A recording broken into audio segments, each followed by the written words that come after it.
有冇搞錯？大家好，今日咧要同大家講下黎智英呢一單案啊。當然，其實呢個結果啊，我相信好多香港人啊，其他包括世界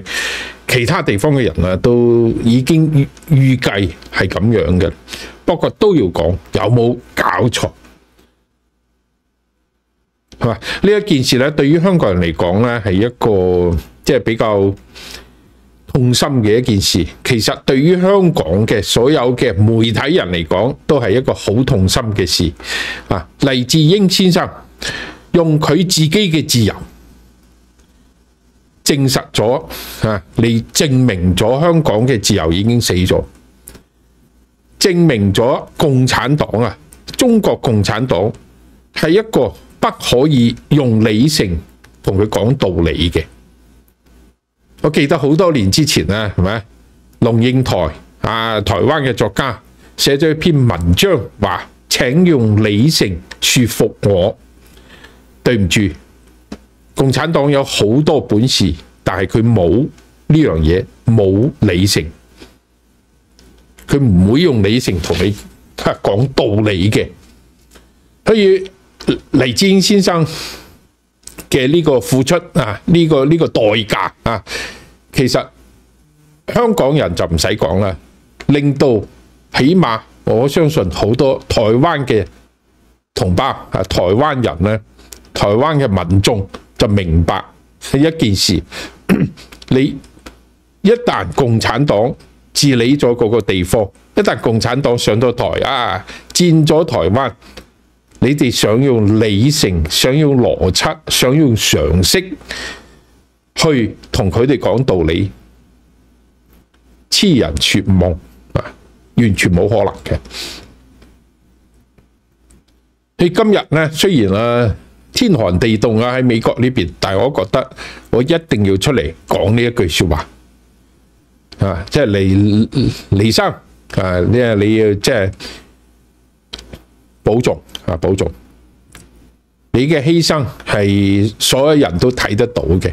唔單止華人睇得到，唔單止台灣嘅人可以睇到，唔單止亞洲咁多國家嘅人可以睇到，全世界都可以睇到。用你嘅犧牲再次證明咗一樣嘢，其實我都係搞媒體嘅，我喺香港做嘅第一個媒體啊，做嘢嘅嗰個地方就係當代雜誌啊。嗰時當代雜誌咧係阿程翔先生同埋李子頌佢哋創辦嘅。佢哋啱啱出嚟，大家捐咗好多錢，其中最大嘅一筆錢啊，我知道係黎智英先生捐嘅錢。當時我喺中國大陸出嚟唔係好耐啦，咁啊周圍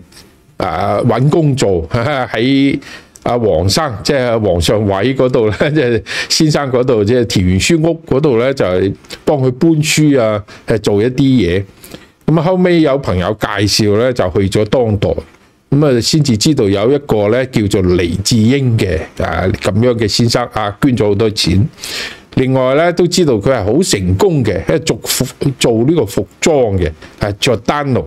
呢個服裝嘅呢個一個商人嚟嘅。咁冇幾耐咧，佢就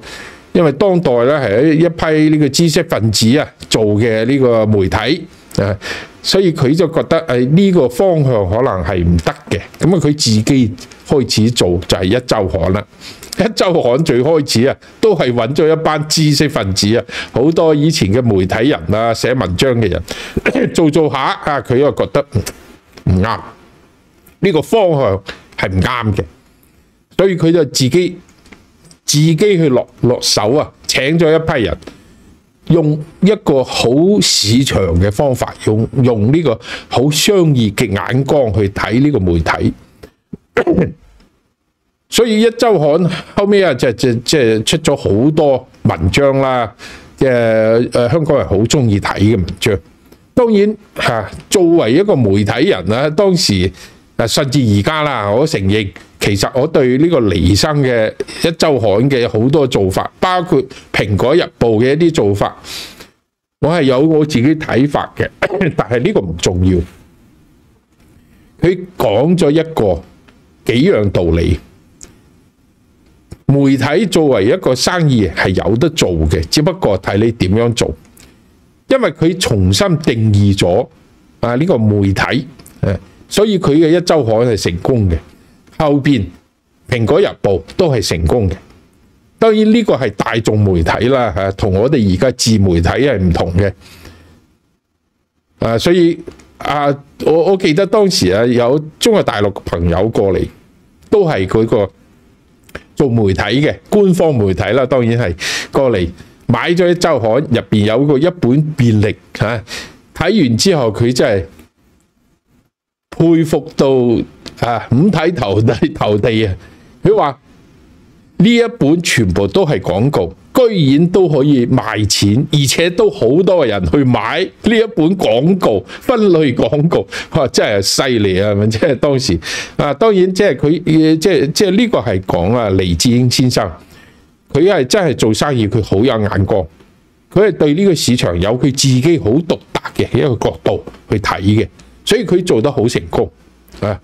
咁就當然即係重新定義咗媒體應該點樣做，媒體嘅市場係乜嘢嚇？因為我哋以為媒體就係寫文章或者出嚟講嘢其實唔係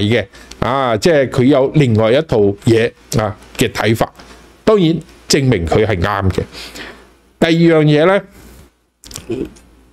咧，黎生咧就係講咗一個好多所謂知識分子咧不願意去睇嘅一個問題，就係唔理你點樣，你講得幾啱都好啦，你文章寫得幾靚都好啦，最重要係乜嘢？最重要係嗰個平台要賺到錢。所以所有嘅搞媒體嘅人，你淨係寫文章，你只係嗰個媒體嘅一個好一部分，我哋所有人睇到嘅係嗰篇文章，或者係睇到呢個主持人，佢好犀利啊，係嘛？佢嘅文章寫得好好，了解知識好多，但係我哋好忽視咗後邊嗰個平台支撐嗰個平台嘅嗰個人，所以喺香港真正嘅可以話做媒體人嘅完整嘅。可能即係得黎智英一個佢唔單止佢有呢個平台，佢有商業嘅頭腦，而且佢有好明確嘅價值觀，而且佢係堅持佢嗰個價值觀，佢比好多所謂嘅知識分子有更加強嘅價值觀嘅導向，而且佢又堅持，佢有佢嘅骨氣，呢樣嘢咧。係同樣係做媒體嘅，我哋呢一批人可望不可及即係完全係佩服，因為黎生完全可以離開香港，世界任何一個地方佢都可以去，但係佢要堅持喺香港與香港共存亡。其實佢用佢自己嘅生命，用佢自己嘅自由。證明咗一樣嘢，就係同共產黨係冇道理可以講，冇得講。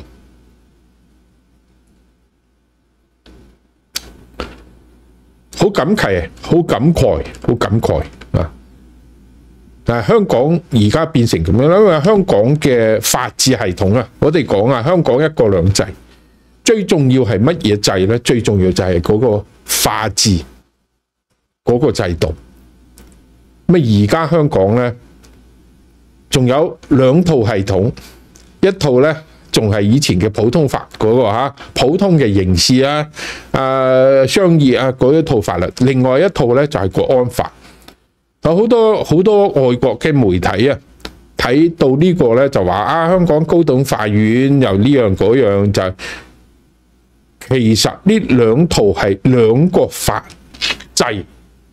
嘅系統，而家喺香港共生嘅兩個，一個咧就係以前香港嘅系統，另外一個咧其實係共產黨嘅法律嘅系統。呢個就叫做國安法嘅系統。香港有國安法，都有23條嘅呢個立法，可以指定法官，可以不設陪審團，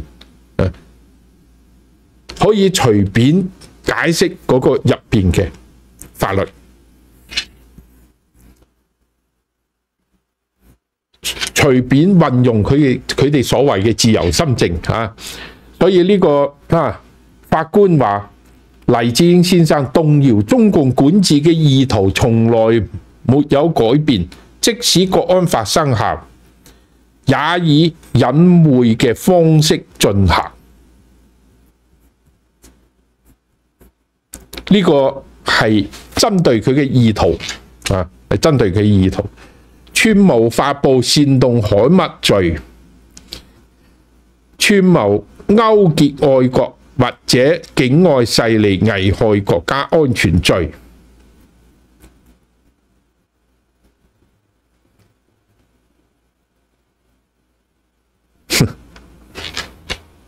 全部罪都成立當然會判幾多年呢？我唔知黎智英先生會去點樣求情啊，或者佢嘅律師會同法官講乜嘢？到呢個階段，到呢個咁嘅時候，其實所有嘅求情都係冇用嘅。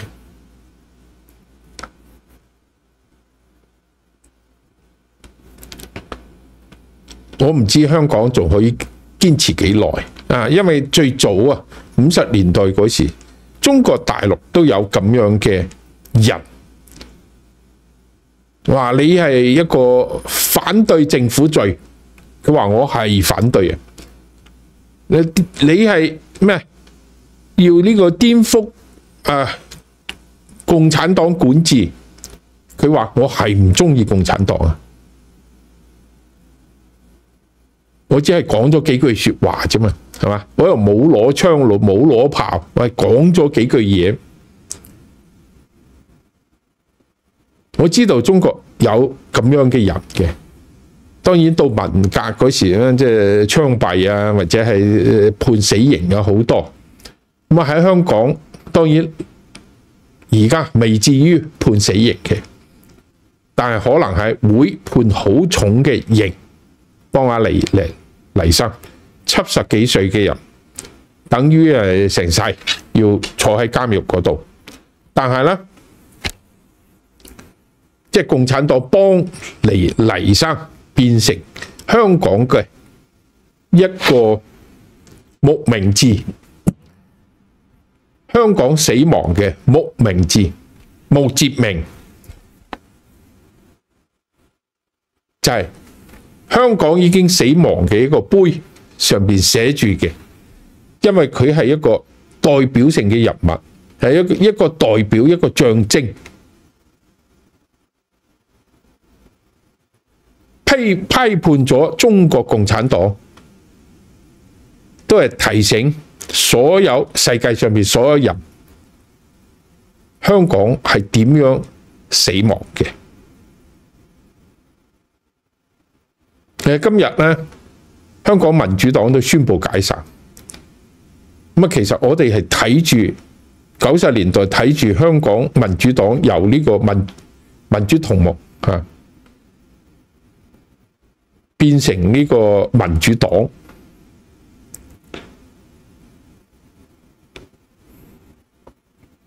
一個民主社會嘅民主黨係好難同專制下邊嘅共產黨去對抗，因為佢唔係同你講道理，因為民主係講道理、講妥協，而佢唔係講道理嘅，所以而家呢個結局都唔係一啲都唔奇怪。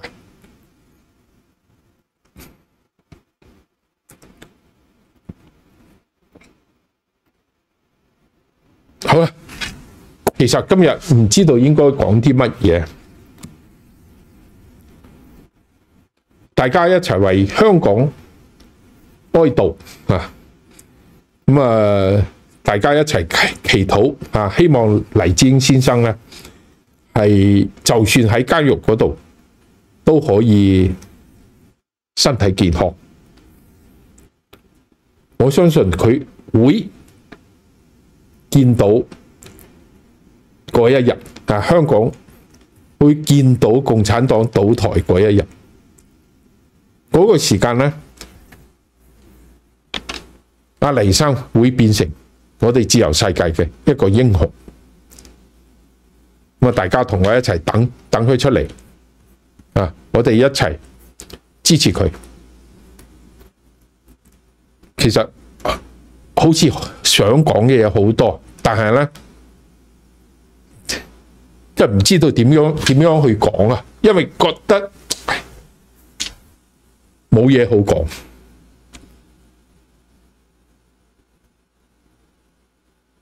希望所有朋友同我一齊啦，我哋呢個 pray for Mr. Lai。就咁啦，